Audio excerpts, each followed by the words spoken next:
Saint Thomas autonomous കോളേജിലെ ഈ വർഷത്തെ ഓണാഘോഷ പരിപാടികൾ ആരവം 2026 മാണി സി കാപ്പൻ MLA ഉദ്ഘാടനം ചെയ്തു.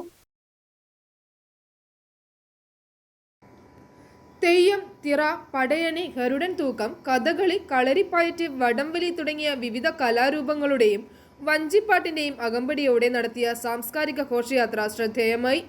വിദ്യാർത്ഥികളുടെ വിവിധ കലാകായിക മത്സരങ്ങൾ നടത്തപ്പെട്ടു. Principal professor doctor Toji Thomas, vice principal reverend doctor Salvin Thomas Kappilipparambil, bursar reverend father Mathew Alappattumedayil, history വിഭാഗം തലവൻ Manesh Varghese John, college union councillor Jeremiah Ben Daniel തുടങ്ങിയവർ പ്രസംഗിച്ചു. ഡോക്ടർ ആശിഷ് ജോസഫ്, ഡോക്ടർ സോജൻ പുല്ലാട്ട്, മനേഷ് വർഗീസ് ജോൺ, അലൻ സക്കറിയ എന്നീ അധ്യാപകർ പ്രസ്തുത പ്രോഗ്രാമുകൾക്ക് നേതൃത്വം നൽകി. i4e news, Pala.